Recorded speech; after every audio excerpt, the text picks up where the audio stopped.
जय हो।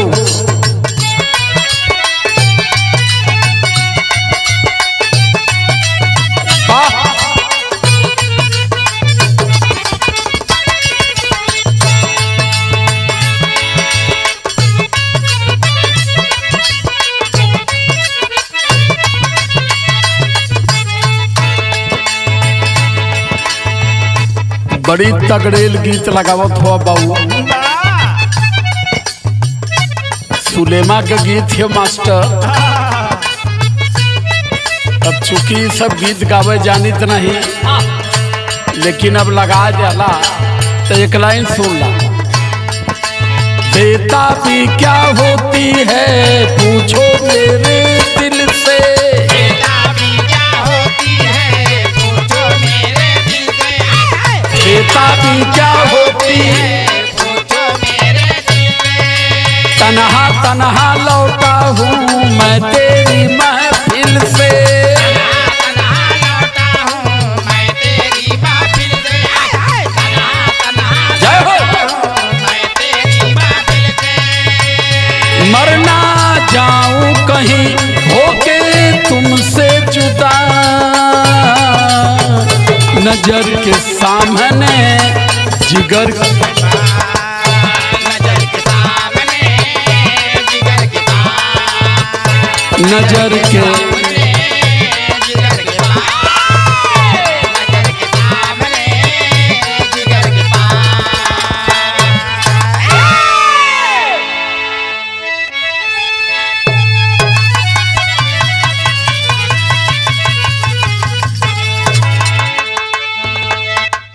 ऐ मेरे भारत के बहुजन समाज के सम्मानित साथियों, बड़ा मजबूर होकर के हजारों फरमाइश के बाद एक बिरहा छोड़ रहा हूं आपके बीच में। चूंकि आज ये समझ में नहीं आ रहा है कि जाएं तो जाएं कहां।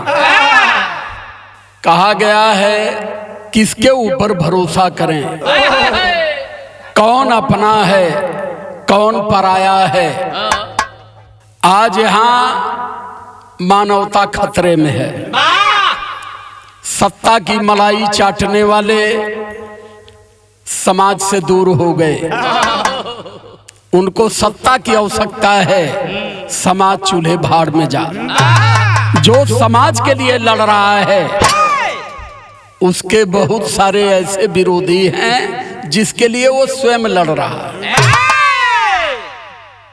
अंतः मन से हृदय की गहराई से शानदार भाई युवा सांसद चंद्रशेखर आजाद को मैं कोटि कोटि धन्यवाद देते हुए आशीर्वाद भी प्रदान करता हूं कि बाबू जिस सोच को लेकर के आप चले, यही सोच संत गुरु महापुरुषों की रही। बुद्ध, कबीर, रैदास, अंबेडकर, फूले, साहू इसी सपने को लेकर के चले और आप उनके सपने को साकार करने में एकदम सार्थक हो। इस देश में बड़ा अच्छा करने वाले लोगों की भी बुराइयां हुई। बुद्ध को पूरी दुनिया मान गई, लेकिन बुद्ध का सबसे ज्यादा उपहास और अपमान भारत में हुआ।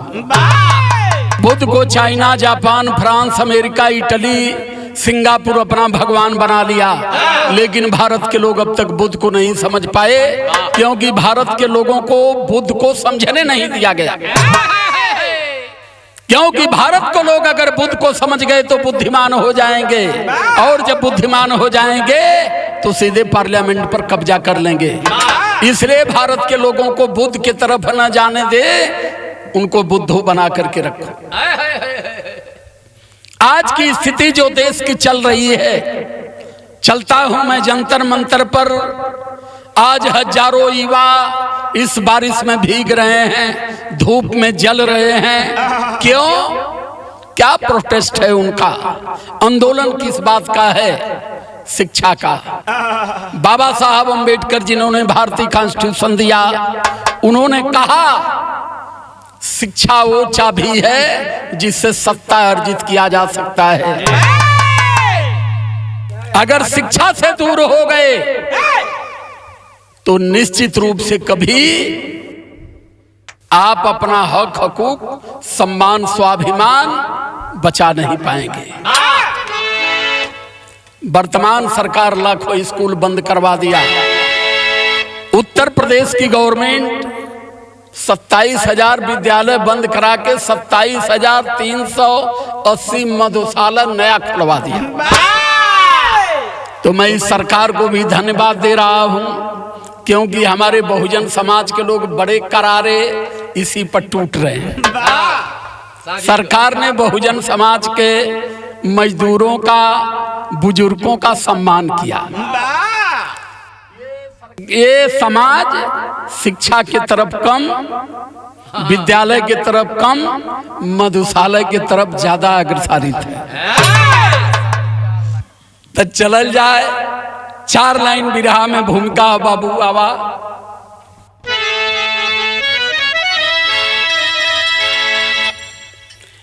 आज इंसाफ मांगे कहां पर कोई, बुझती सुझती ना नजर में कोई राह है। मारता आदमी मर रहा आदमी, दर्द दिल में भरी आह आई रही है।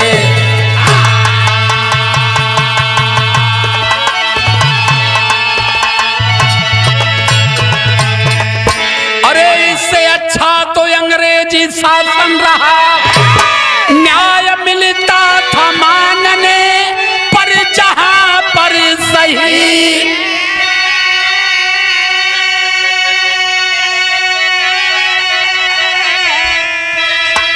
जुर्म सहलो किसी से अब कहना नहीं, चल रहा है गजब तानाशाही यहाँ।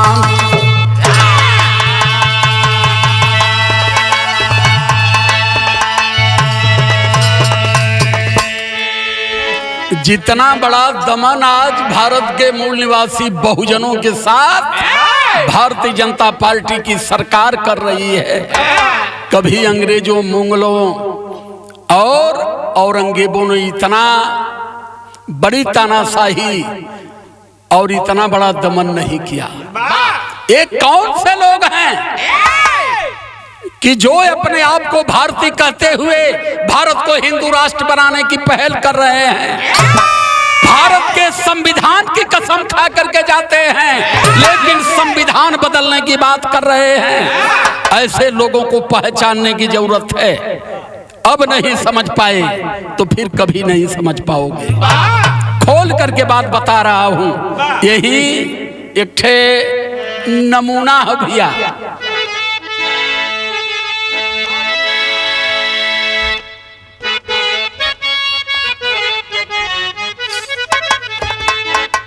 एक ठे लड़का रहा, एक ठे लड़की रहा, दोनों में लंबे समय से प्यार चलत रहा। बिचवा में कुछ मामला के लेके खटपट हो गई। जब खटपट हो गई तो एक दिन मेला में दोनों भेटाए गईला। लड़किया लड़कवा से पूछत हो, बाबू एक ठे बात बताए दिया का, कल तनी स्वर दबावा खाली। काहे ये दिल के बीच में दरार हो गई,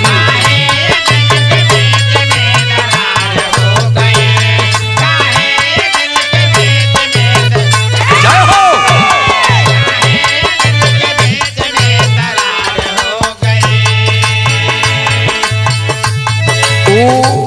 ठेला पर जिलेबी बिकत रहू, जिलेबिया और यहाँ भागत हो, लेकिन लड़किया बहिया पकड़ ले। सुना सुना भागा मत। काहे ये दिल के बीच में दरार हो गई,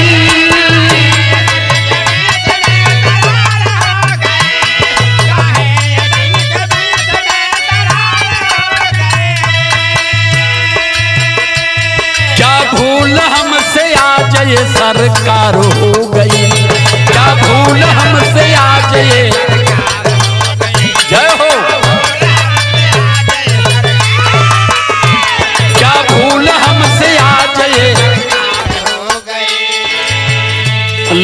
कहलो सुना, समय बदल गई बहनी, समय बदल गई दीदी, अभी भाषा चेंज कर दिल। कहत हो पत्थर का टुकड़ा हाथ में लिया लो गुनाहबा, पत्थर का टुकड़ा हाथ में, जब से शहर में कांच की दीवार हो गई, जब से शहर में कांच की,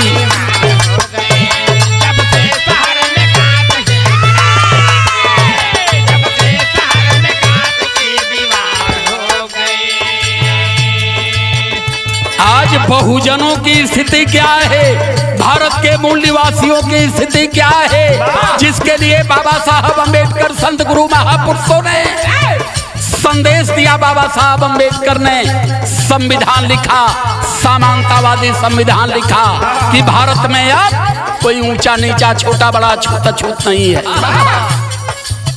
ये लाइन हमारी कह रही है।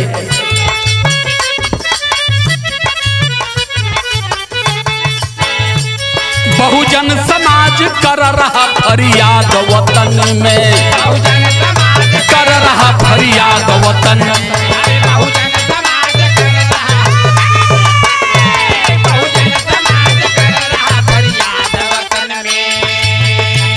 बहुजन समाज कर रहा फरियाद वतन में,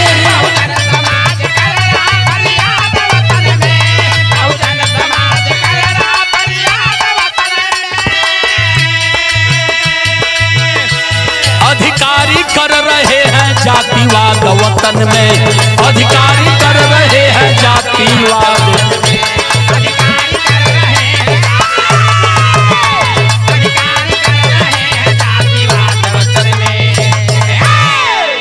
आज बहुजन समाज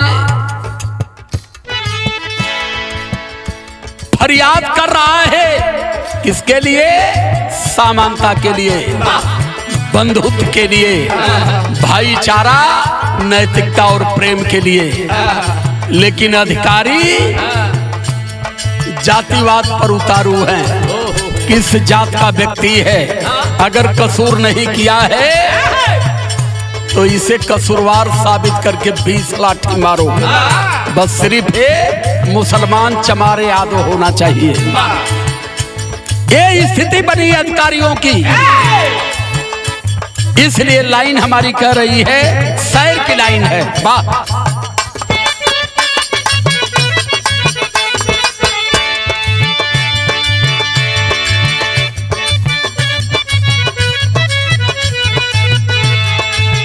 आवाज पिछड़े दलित मिल कर उठाए हैं,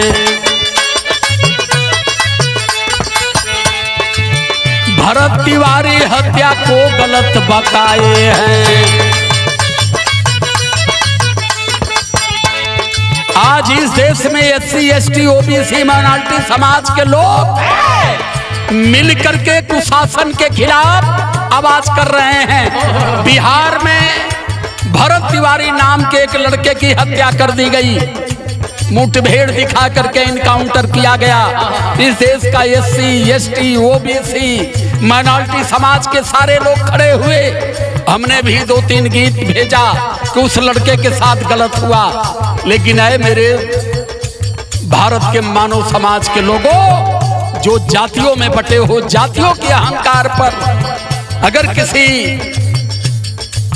जात पर जुर्म हो रहा है तो जात को समझ करके दूम दबा करके बैठ जाते हो। यही स्पष्ट हो रहा है कि भारत के मूल निवासियों में और विदेशियों में क्या अंतर है। बात को समझते चलिएगा। बात डबल कुल बताई।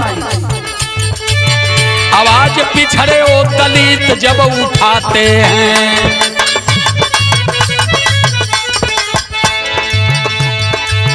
भरत तिवारी हत्या को गलत बताते हैं।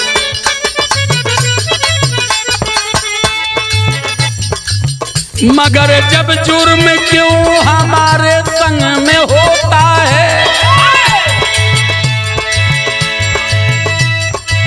सबड़ समाज चुपचाप केवल सोता है। इस देश में अगर सवर्णों पर जुर्म हुआ, अन्याय हुआ, तो इस देश के बहुजनों ने उनके लिए आवाज उठाया। लेकिन जब बहुजनों पर जुर्म होता है तो ये सवर्ण गोलियां करके जिसके ऊपर जुर्म हुआ उसके खिलाफ पंचायत करते हैं। है दुख इस बात का। पहले ही मैं कहा हूं कि ये व्यवस्था परिवर्तन की लड़ाई अब शुरू है। सत्ता परिवर्तन से काम नहीं चलेगा। सत्ता परिवर्तन के बाद व्यवस्था परिवर्तन होगा, और व्यवस्था परिवर्तन का जज्बा जिसके अंदर होगा वही कर सकता है। ध्यान है मुझे, समाजवादी पार्टी के धरती पुत्र आदरणीय मुलायम सिंह यादव जी एक बार कहे थे कि हम देश में सत्ता परिवर्तन से ज्यादा भरोसा व्यवस्था परिवर्तन पर करते हैं। जब दूसरी बार 93-94 में मुख्यमंत्री बने तो आदरणीय ज्ञानेश्वर मिश्रा ने कहा कि व्यवस्था परिवर्तन की बात करेंगे तो सत्ता से बाहर हो जाएंगे, सत्ता भी मिलने वाली नहीं है। बारीक चीज बता रहा हूं, इसे ध्यान में रखिएगा। नेताजी भूल गए कि हम सत्ता में व्यवस्था परिवर्तन के लिए आए थे कि सत्ता परिवर्तन के लिए आए थे। लेकिन मैं सम्मान करता हूं, व्यवस्था परिवर्तन आदरणीय नेताजी ने नहीं किया, लेकिन इस देश में SC, ST, OBC और माइनॉरिटी समाज को एक हैसियत में खड़ा कर दिया। क्योंकि जानते थे कि इस देश में अगर सबसे कठिन काम कोई है तो व्यवस्था परिवर्तन है। अब व्यवस्था परिवर्तन का पोल अगर मैं खोलता हूं तो हो सकता है कल फिर मेरी गिरफ्तारी हो जाए। आज हमारे भाई चंद्रशेखर आजाद रावण व्यवस्था परिवर्तन यात्रा लेकर के निकले हैं। बिरहा में सब कुछ तय करके बताऊंगा। लाइन कह रही है,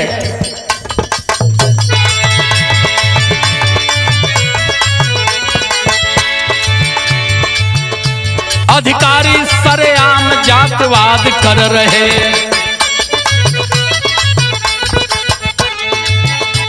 प्रदर्शन करने वाले लोग आज डर रहे।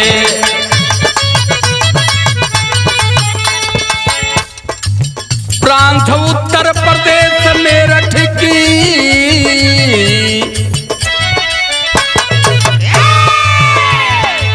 प्रांत उत्तर प्रदेश मेरठ की कहानी है।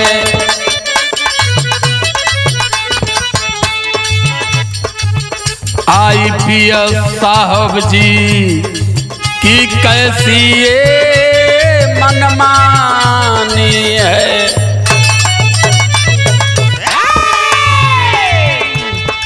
फैसला जाति देख,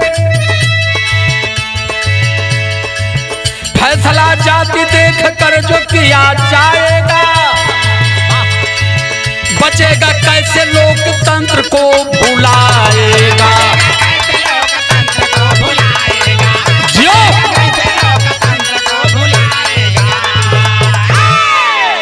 मेरठ के तरफ चलता हूं। तत्काल 2 दिन पहले का मामला है ये। यही जन एक ठे गीत बदल गई बाऊ।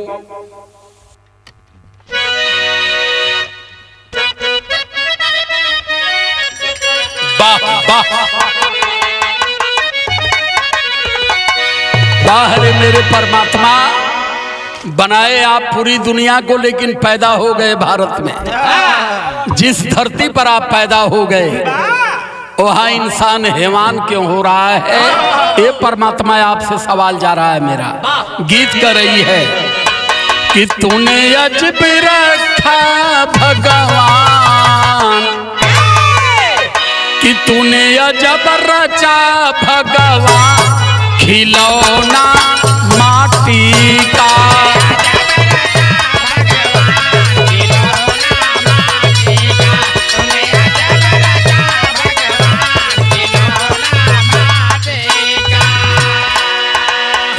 तैंतीस कोटि देवता पैदा हुए, 140 करोड़ भारत की आबादी है।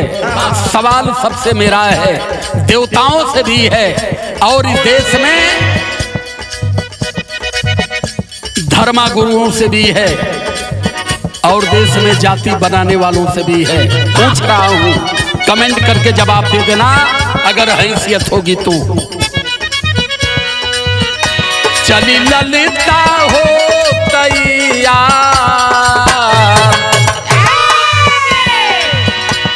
15 मई की घटना है। मेरठ की एक बेटी दलित समाज की ललिता नाम की, बड़ी टैलेंट थी पढ़ने में, चली है परीक्षा के लिए। चली ललिता हो तैयार परीक्षा देने में, परीक्षा देने को।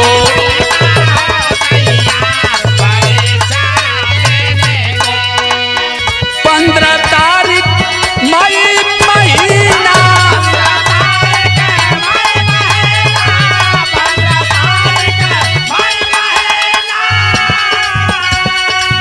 धोखा किया तब अंकुश कमीना,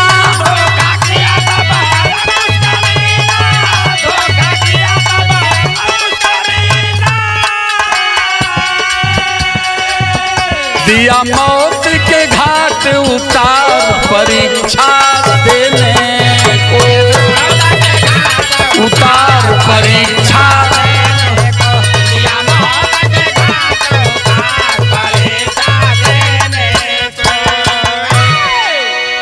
अंकुश नाम का एक लड़का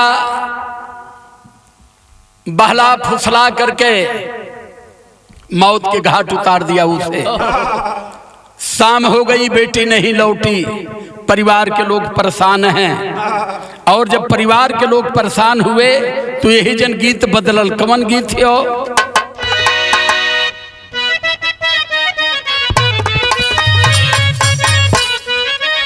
है हो, अरे गवने की रात दुखदाई हो, अरे गवने की रात दुखदाई हो, नहीं हिले आतू में, नहीं हिले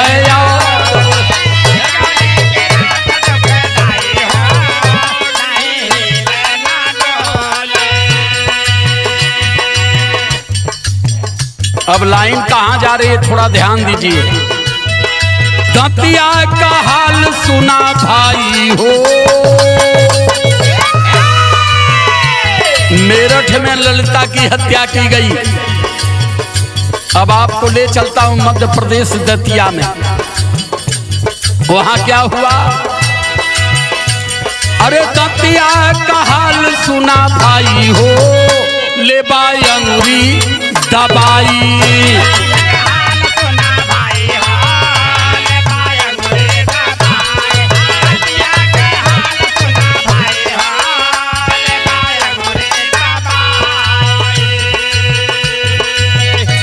अरे नेता नरोत्तम सबड़ समाज के सर पर बधाए चुनावी ताज के, सर पे बधाए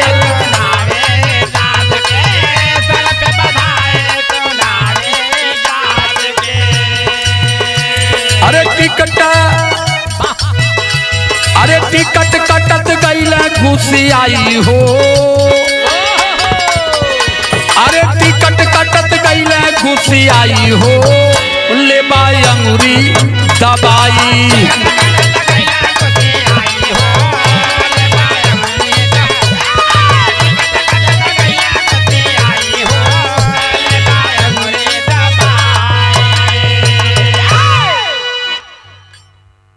पूरा तैयारी कैले। एक बार जीत गए, दोबारा टिकट कट गया। वहां दूसरे उम्मीदवार थे कौन? दामोदर यादव आजाद समाज पार्टी से, जो बाबा साहब अंबेडकर के परम अनुयायी, संत गुरु महापुरुषों को मानने वाले। तो ये जन गीत बदलल जब उनका टिकट कटल तब का भयल। मैं सिर्फ ये बता रहा हूं, भाई चंद्रशेखर आजाद रावण के संघर्षों को समझो। अगर नहीं समझ पाए, अब तक जितनी लोग थे किसी ना किसी की विरासत को लेकर के चले, लेकिन भारतीय राजनीति का ये पहला पर्यटन, पहला बेटा धरती से खड़ा हुआ और आसमान की सफर किया, सिर्फ समाज के लिए लड़ा। गीत बदल गए भैया।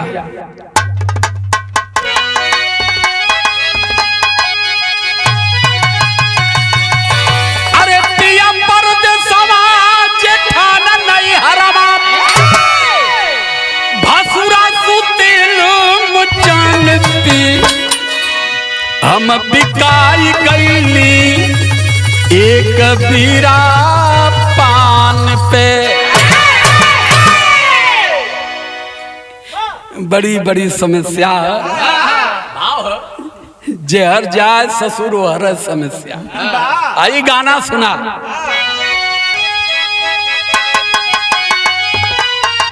अरे देतिया का धरना या मेरठ का धरना, अरे दोनों में शामिल तू समाज बा। आइले अविनाशी पांडे के नाल लाजपा,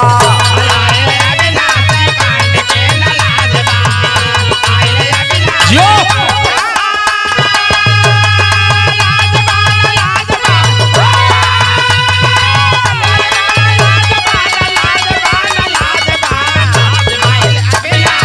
पांडे के नाल लाजपा आइल।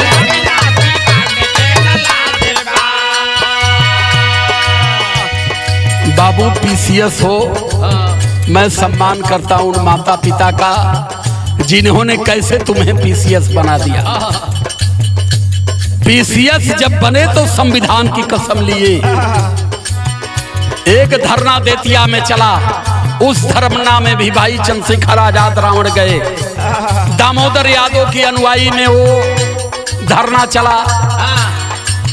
दूसरा धरना ललिता बिटिया को लेकर के मेरठ में हुआ, और जब मेरठ में चंद्रशेखर आजाद के जाने से पहले वहां के शोषित वंचित समाज के लोगों ने बेटी को अन्याय मांगने के लिए जब धरना किया, तो तुम क्या किए?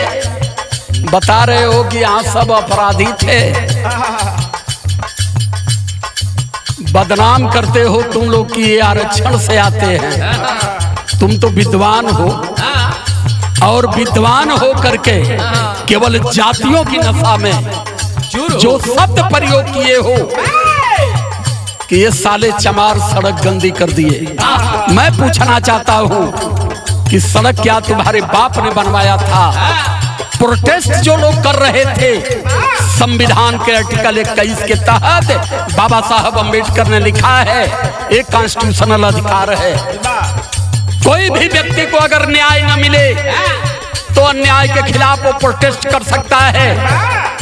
आपकी ड्यूटी शांति व्यवस्था की, श्रीमान जी इसे ध्यान में रखो। बहुत ज्यादा ज्ञानी बनने का प्रयास मत करो। लाइन हमारी कह रही है,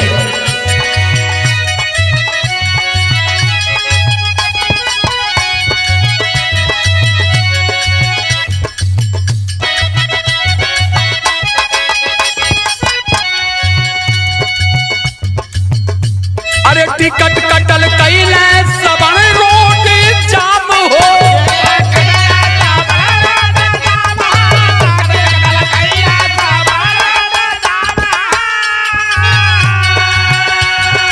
लोग यहाँ बाटे प्रशासन के गुलाम हो।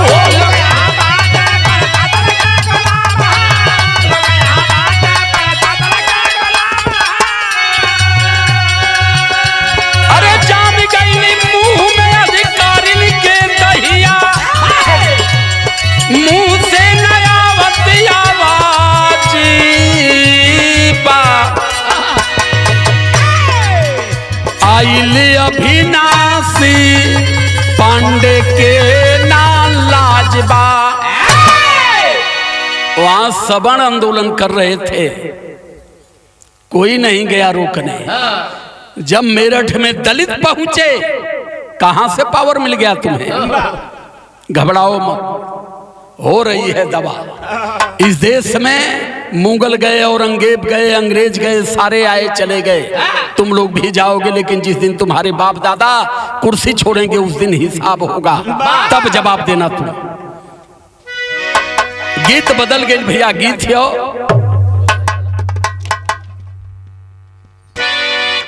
यह गीत का लाइन है,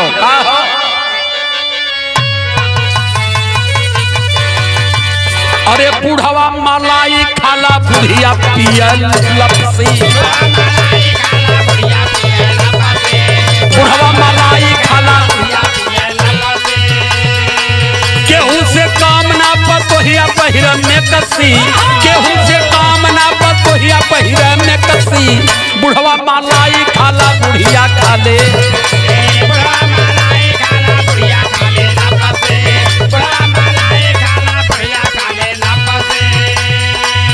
पूछ रहा हूं अविनाश पांडे एसएसपी साहब आपसे ये सवाल मेरा जा रहा है, जो कह रहे हो कि संविधान लिखा है कि हम भारत के लोग, ये लाइन हमारी क्या बता रही, कमेंट करके जवाब देना जरा। कैला कंवरिया सड़क किया परा हाला,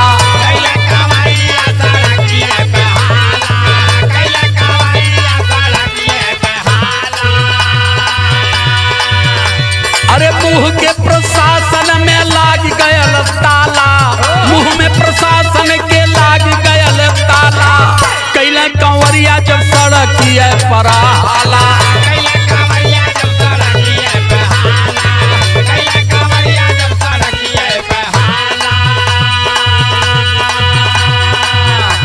अरे जहाँ जहाँ पर कर धरना सबड़ हो,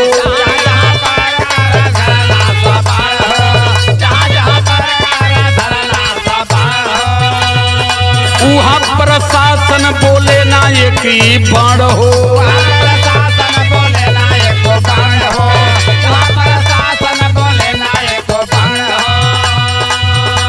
अरे धरना दलितन का देखी गरमाला, धरना दलितन का देखी गरमाला, कैला संवरिया सड़किया पर, कैला कंवरिया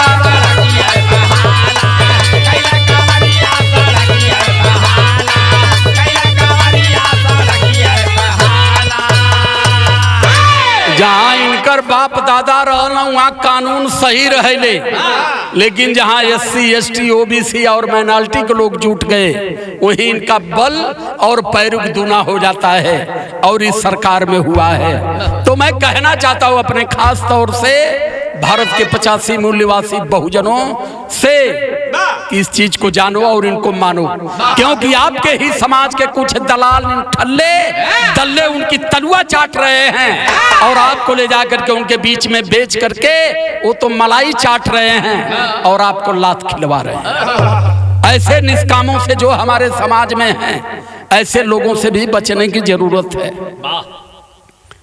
अब गीत बदल एक गीत की लाइन है और एक बात मैं कहना चाहता हूं भाई अविनाश पांडे जी, आप एक PCS हो, संवैधानिक पद पर हो और बड़ी हैसियत आपकी है। दिल्ली के जंतर मंतर पर सोनम वांगचुक आज 18 दिन से भूखे शिक्षा को बचाने में लगे हैं।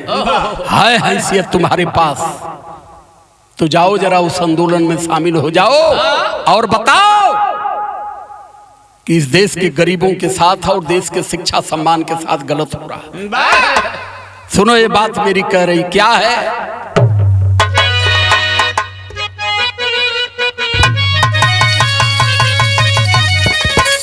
अरे अविनाश पांडे हो कि अविनाश, अरे अविनाश पांडे हो, अरे आज फर्जी वर्दी गए भुलाए, अविनाश पांडे हो गए भुलाए।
धरना दे रहे थे, प्रोटेस्ट कर रहे थे। उनका कहना क्या था? पुलिस जब उनकी बात को अनदेखी किया, उनकी बात को सोच नहीं पाया, उनकी आवाज को सुन नहीं पाया, तब उन लोगों ने धरना देना शुरू किया। क्या? ललिता गौतम के कुछ कातिल, दलित बेटी ललिता गौतम टैलेंट पढ़ने में कुछ कातिल आज भी सरेआम घूम रहे हैं। समाज को उनसे दिक्कत भी है, डर भी है। श्रीमान जी उन पर कार्रवाई करें। पुलिस बहरी हो गई, गूंगी हो गई और अंधी भी हो गई। अंधे गूंगे बहरे शासन और प्रशासन में बैठे लोगों को जगाने का मात्र एक रास्ता है, धरना, प्रदर्शन, प्रोटेस्ट। आज वही लोग दलित समाज के लोगों ने मिलकर के मेरठ में करने का प्रयास किया और आपने क्या किया? ललिता गौतम के कुछ कातिल बहिन घूमती बातें, डरबा उनसे साहब ले बतिया मान अभिनाश पारे। अरे जोगी मोदी का लगल मुर्दाबाद अभिनाश।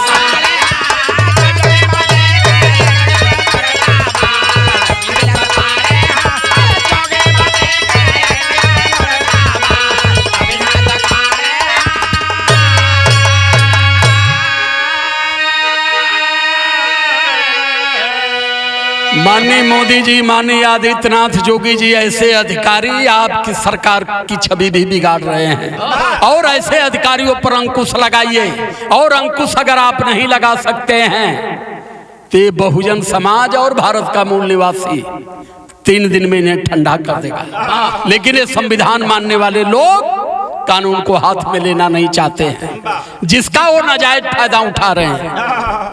बिरहा में टेरी का भाव हो का हो बा।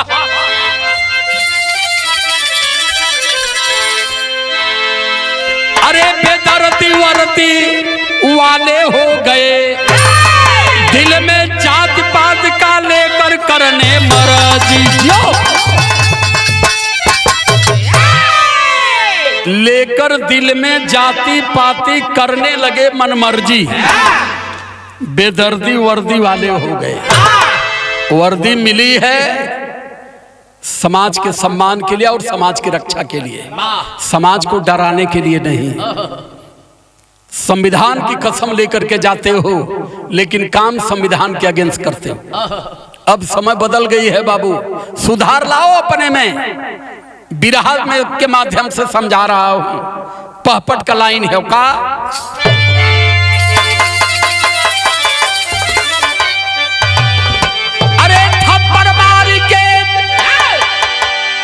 अविनाश पांडे जी, मैं आपसे पूछना चाहता हूं, संविधान का कौन सा आर्टिकल कहता है कि प्रोटेस्ट करने वाले की बात मत सुनिए, उन्हें डंडा और थप्पड़ मार करके रास्ता खाली कराइए? सवाल आपको सरकार से पूछना चाहिए, लेकिन सरकार के बाप बन गए आप। लाइन कहती है, अरे थप्पड़ मार के धरना खत्म करावला जनाया वे हो, अरे ऊपर से गाली खूब देखा फरमावला जनाया वे हो।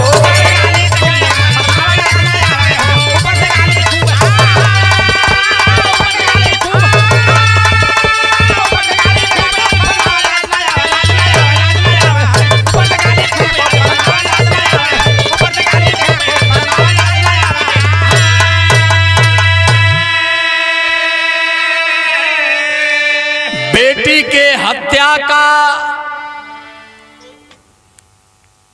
इंसाफ मांगने के लिए जो लोग वहां गरीब परिवार के जुटे थे, उसके साथ क्या कर रहे हो? अरे भीड़ के ऊपर थप्पड़ चलता, पुलिस चलाती लाठी।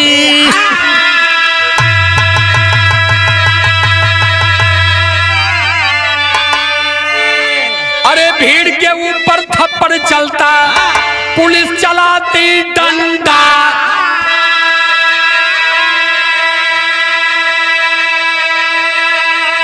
अरे बाप का तेरे रोड नहीं है, करते इसे क्यों गंदा।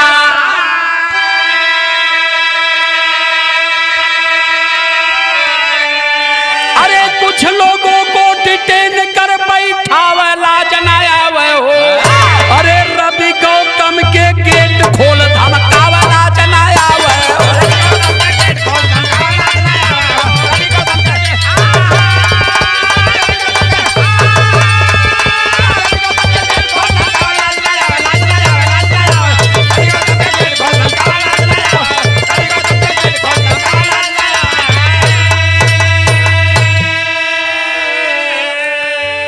शांति पूर्वक धरना दे रहे लोगों के बीच में आप गए, थप्पड़ चलाना शुरू किए, आपकी पुलिस लाठियां चलाना शुरू की, लोगों को आपने डिटेन कर लिया।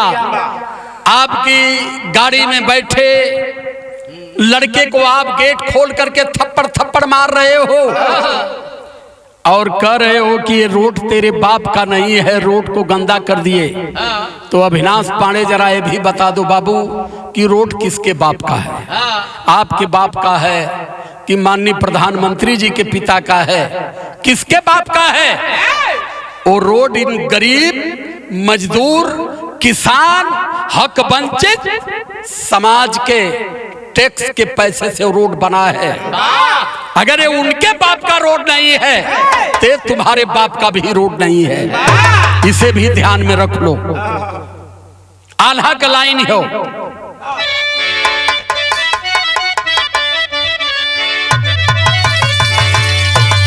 अरे कबले अत्याचार सही है भारत का धरतिया बाबू।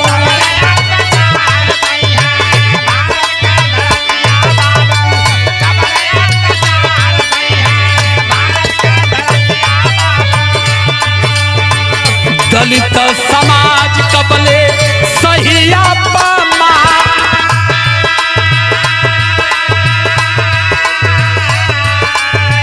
घटना का चर्चा फैलल पूरे देशवा में बाबू।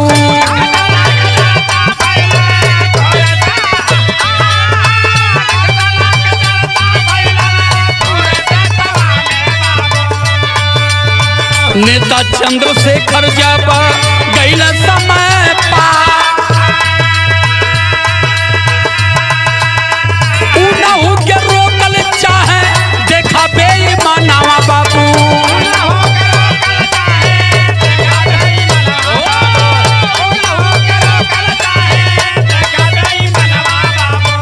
पीडीए का नेता या का ले सकाएला।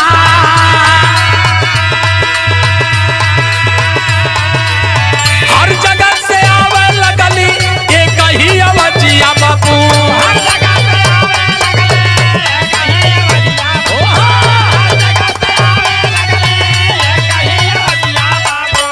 करो बरखास्त ऐसे वर्दी को सूजा।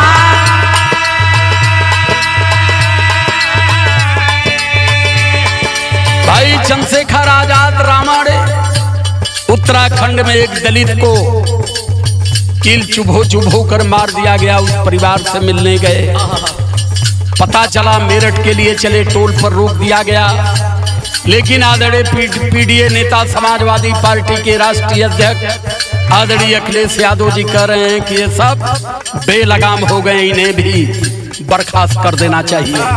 ऐसे अधिकारी अगर रहेंगे तो देश में असमानता और पब्लिक में गुमराह बना रहेगा और ये कभी देश में शांति बहाल नहीं होने देंगे।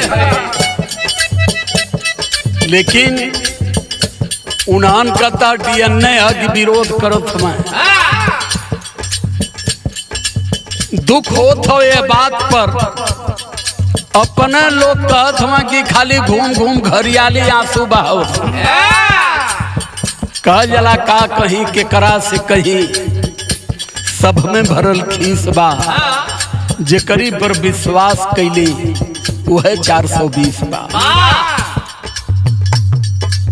जो सत्ता की मलाई चाट करके बैठ गया वो बार बार मलाई खोज रहा है। मैं कह रहा हूं सत्ता की मलाई छोड़ करके समाज को सहेजो। जैसे मकड़जाल में आज भारत का लोकतंत्र बजा है, अगर समझ नहीं पाए तो आने वाली समय में फिर कभी सत्ता के नजदीक पहुंच नहीं पाओगे। आपस में विरोध मत करो, आपस में एक बन करके पहले इनको सत्ता से बेदखल करो।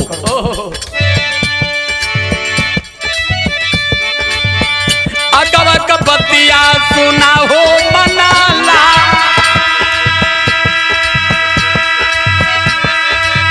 अगवा कबतिया सुना हो मना जो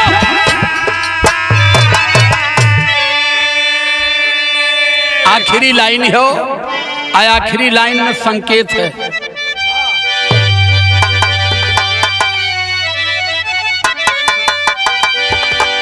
अरे जवने दिन सत्ता का बदलाव होई है, अरे जवने दिन सत्ता का बदलाव होई है, अरे वही दिन एसपी साहब कैसे ही बर्ताव होई।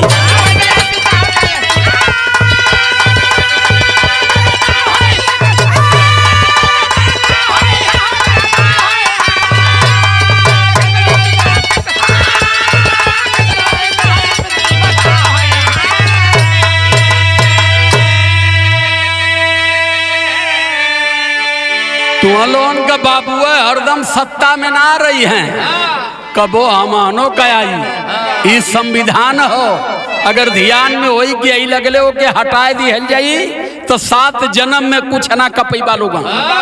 संविधान रही, सत्ता परिवर्तन हुई। आज जब सत्ता परिवर्तन हुई तब का हुई? अरे प्रजातंत्र जनता बदे, जनता के बाद शासन, लेकिन जातिवाद अगर करी है प्रशासन।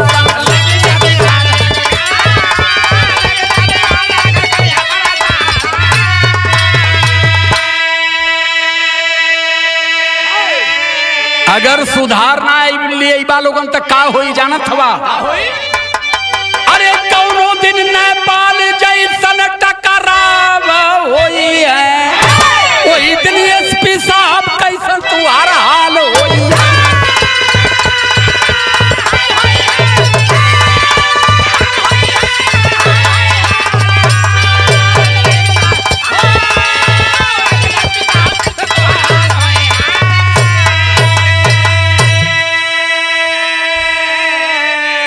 अरे गुरु बिहारी गुरुपतु सोचा समझा श्रीमान, कथन करे कभी सुबेदार, समझो सबको एक समान।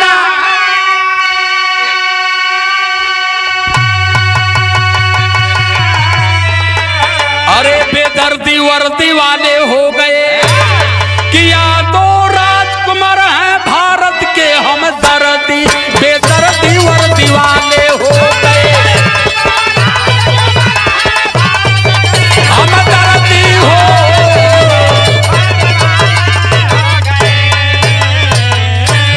बहुत बहुत साधुवाद, धन्यवाद। जय भीम, नमो बुद्धाय। जय आदिवासी, जय मूल निवासी, जय संविधान, जय भारत।